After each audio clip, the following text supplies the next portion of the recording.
깊은 곳에 가서 그물을 던져라.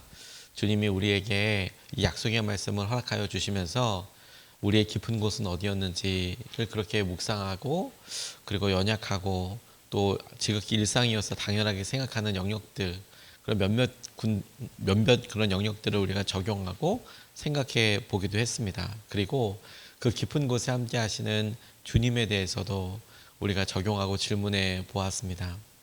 오늘은 특별히 시선을 확 바꿔서 우리에게 느껴지는 깊은 곳, 우리에게 느껴져서 깊은 곳이라는 곳에 주님이 그 깊은 곳에 함께 계시는 것에서 아예 시선을 바꿔서 하나님, 주님께 보여지는 깊은 곳이 어딘지, 어디였는지에 대해서 우리가 주님의 시선으로 질문하는 것에서부터 좀 시작하고 싶습니다.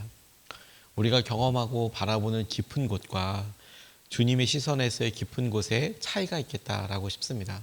그러니까 우리는 이미 깊은 곳에 있어서 그곳에서의 삶이 마치 어항에서 사는 물고기처럼 당연하게 생각을 하는데, 주님의 관점에, 주님의 시선에서 보는 깊은 곳은 오히려 우리의 모습, 우리가 살고 있는 그곳이라고 오늘 본문 말씀이 이야기하고 있습니다. 하나님께서 하나님이신 주님께서 스스로 종의 모습을 취하시고 사람과 같이 되셨고 사람의 모양으로 나타나신 것이야말로 하나님께는 가장 깊은 곳이라고 우리가 볼 수 있겠습니다. 하나님이 바라보시고 생각하신 깊은 곳까지 내려오신 하나님의 은혜. 근데 정작 그곳에서 살고 있는 우리는 이곳이 깊은 곳인지 어딘지조차도 모르지요. 우리가 비로소 하나님의 시선을 갖게 될 때야, 주님의 시선을 보게 될 때야, 주님이 하르신 선택과 주님이 보여주신 이 사랑에 대한 증명이 얼마나 놀라운 것인지를 새삼 깨닫게 됩니다. 당연한 우리의 수준과 삶이 주님께는 가장 깊은 곳 중에 하나였던 것입니다. 오늘 이 빌립보서 말씀을 통해서 우리가 첫 번째로 누리고 싶은 은혜는 예수님의 내려오심은 실패가 아니라 스스로 결단하시고 선택하신 것이라는 것에서 우리가 믿음과 은혜의 귀한 단초를 찾고 싶습니다. 예수님께서 당신께서 바라보셨던 이 땅, 우리들의 삶, 이곳까지 내려오신 것은 당신께서 실패하신 것이 아니라 사랑에 대한 선택이었고 결단이었다. 우리 6절과 7절 말씀, 상반절까지 말씀을 보면 이렇게 나와 있습니다. 그는 하나님의 모습을 지니셨으나 하나님과 동등함을 당연하게 생각하지 않으시고 오히려 자기를 비워서 종의 모습을 취하시고 사람과 같이 되셨습니다. 이렇게 이야기하고 있습니다. 주님이 우리 가운데 오시기로 결정하신 것, 곧 낮아지심은 강요가 아니었습니다. 눈치도 아니었고 당신께서 온전히 스스로 결정하신 사랑 때문이었습니다. 사랑은 자신의 수고와 표현을 당연하게 여기지 않습니다. 내가 이렇게 하는데 당신이 이런 것 좀 알아줘 생색내지 않습니다. 오히려 사랑하는 사람을 위해서 무엇이든지 할 수 있고 할 수 있는 무엇이든지 될 수 있는 그런 마음의 중심이 사랑이라고 할 수 있겠죠.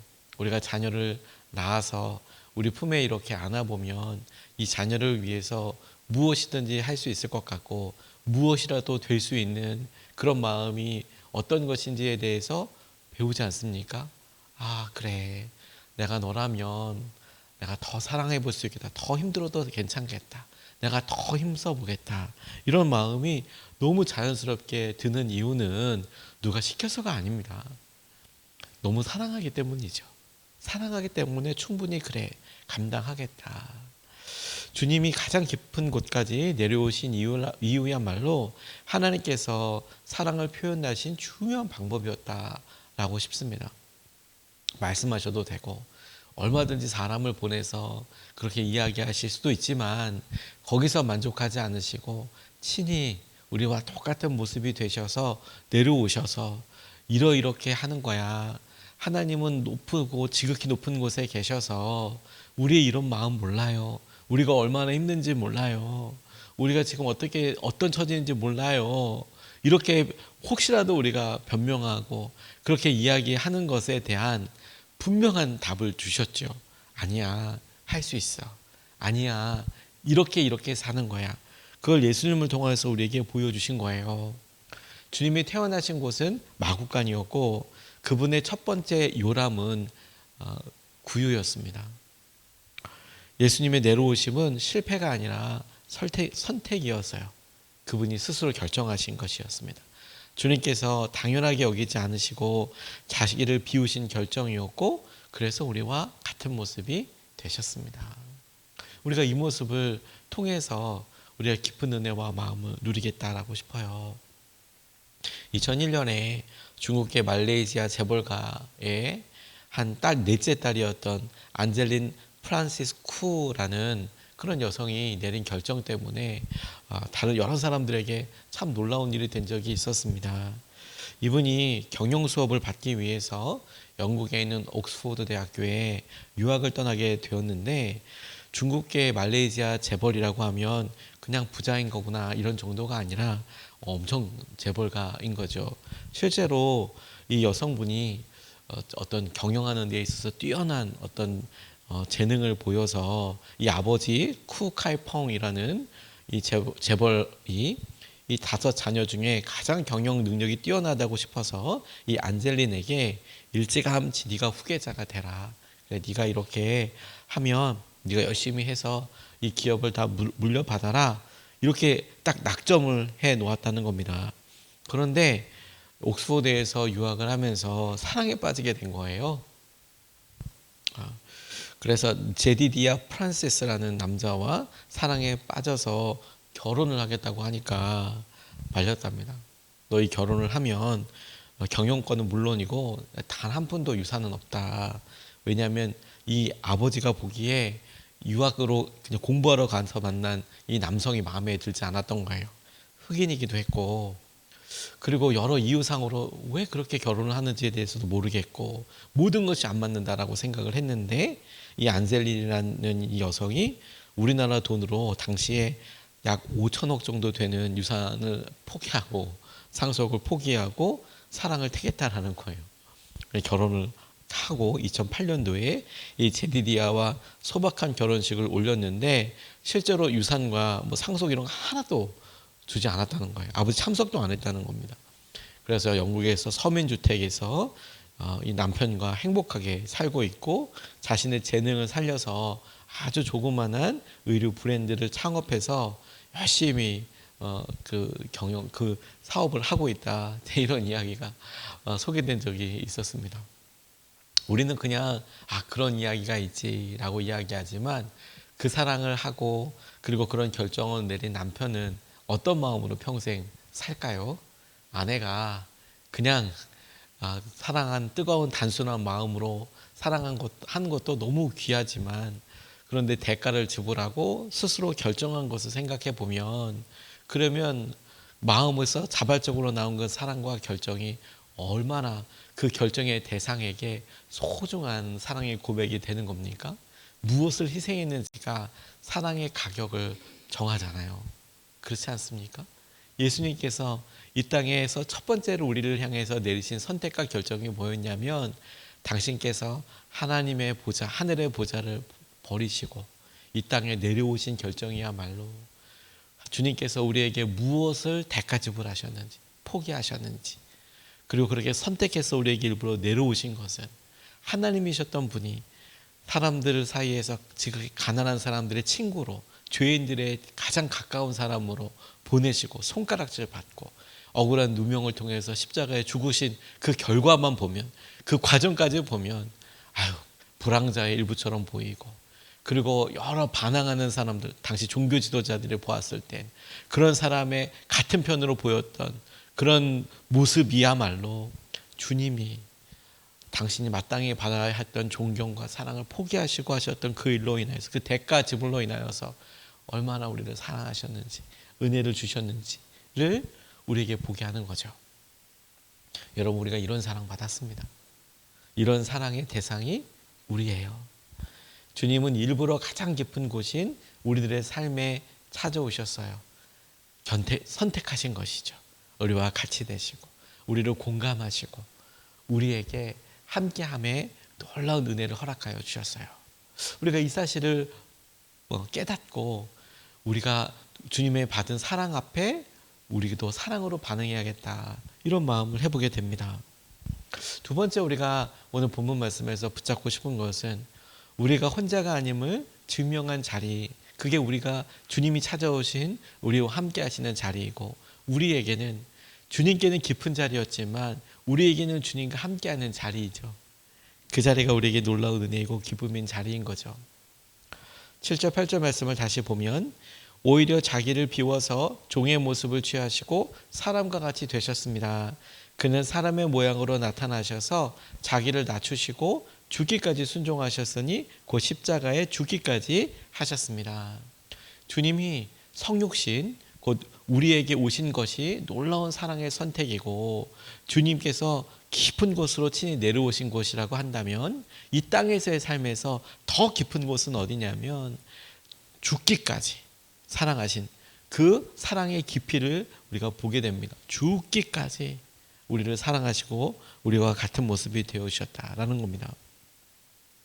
주님이 이 땅에 성육신하신 것, 내려오신 것이 사랑을 증명하신 선택과 표현 방법이었다면 그분의 삶과 행동으로 죽기까지 순종하셨는데, 이것은 자기를 낮추신 방법이었고, 십자가에 죽기까지 하신 것은 그 사랑의 깊이와 절박함을 드러내신 표현 방식이어서요. 그래, 우리랑 그렇게 되었지.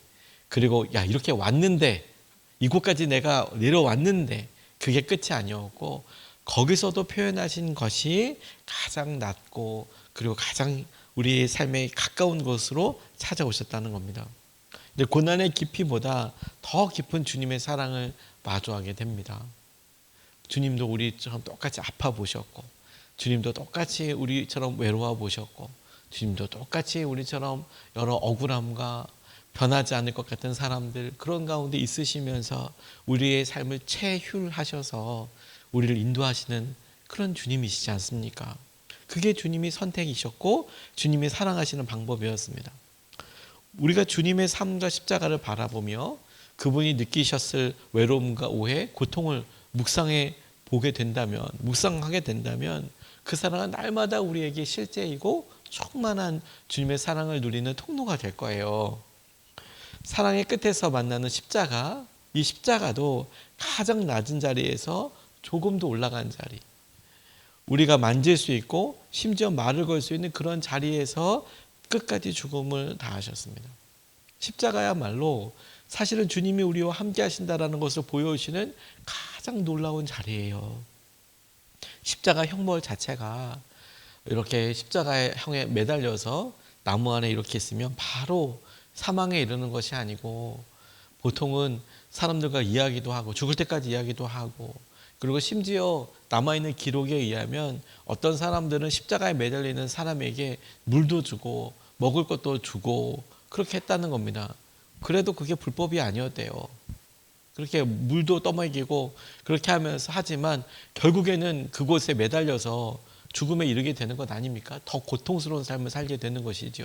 햇빛을 가려주고 고통 좀 덜어라고 이렇게 하지만, 사랑하는 사람이 그렇게 마지막을 지켜준다고 해서 그게 그렇게 될까요? 어차피 그곳에서 하루 이틀 더 살다가 죽게 되는 모습을 보여주는 거죠.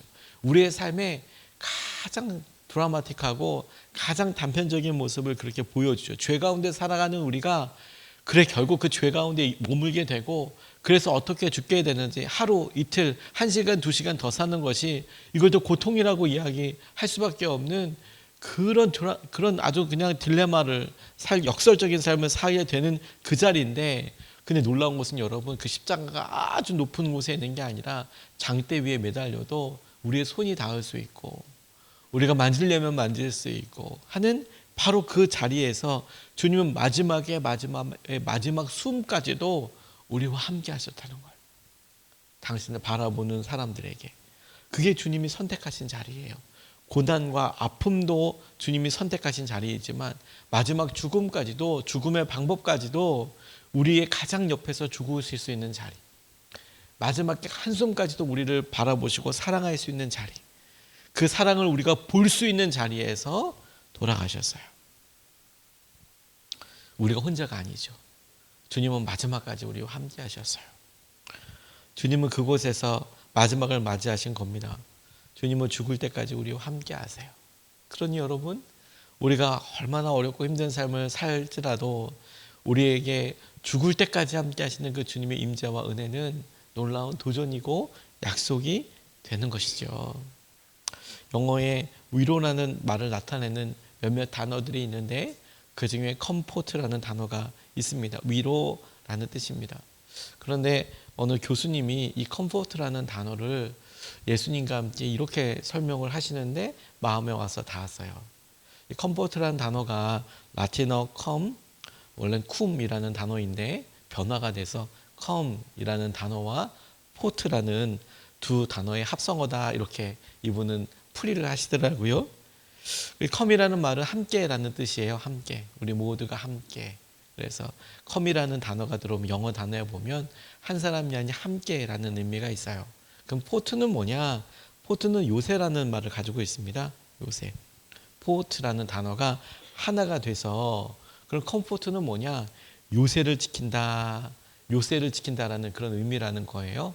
함께 요새를 지키는 사람. 함께 요새를 지키는 사람.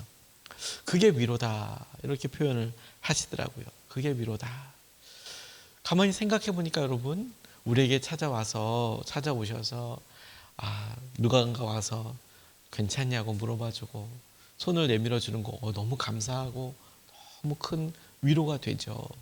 근데 그런 여러 위로들을 우리가 받을 때 가만히 보니까 우리와 같이 아프고 그 자리에 같이 있어서 함께 그런 결정을 하고 그래서 가만히 보니 그런 일을 같이 선택하고 아파하고 있는 이런 동력자들, 함께하는 사람들 때문에 진짜 큰 위로가 되더라고요. 진짜 큰 위로. 그렇지 않습니까? 부부 사이가 서로 마음에 혹시라도 어떤 결정에 차이가 있을지라도 사실은 같이 있으면서 너무 큰 위로가 돼요. 왜냐하면 똑같은 일을 겪잖아요. 똑같이 바라보잖아요. 그러니까 같이 있는 것이 위로가 되죠. 우리 교회에서 함께 이렇게 있을 때에도 믿음으로 함께 한다는 것이 얼마나 커다란 위로가 됩니까? 함께 그 자리에서 똑같이 기도한다는 것 자리가 큰 위로가 되죠. 함께 기도하면서 금식하면서 함께 한다는 것이 위로가 되죠. 주님이 우리에게 위로하셨던 방식은 무엇인지 아십니까? 직접 오셔서 우리에게 손을 내미시고 우리를 터치하시고 만지시고 우리에게 말씀하시고 우리의 형편에 대해서 함께 싸워주시고 우리의 아픔에 대해서 같이 대적하여 기도하여 승리하게 하실 뿐만 아니라 주님의 가장 놀라운 위로의 표현 방식은 늘 함께 해주셨다. 먹을 때나 잘 때나 돌아가실 때까지. 그 주님이 우리가 경험하는 깊은 자리, 우리의 삶, 그 깊이에 주님이 함께 계시는 거예요. 오늘도 그 주님이 함께 하시는 겁니다. 그러니까 우리는 혼자가 아니고 주님은 우리를 홀로 두지도 않으십니다. 우리와 함께 하시는 주님을 우리가 더욱 사랑하며 주님께서 주신 은혜와 마음을 우리가 꼭 붙잡고 주님의 능력을 경험하는 저와 여러분 되시기를 주님의 이름으로 축복합니다.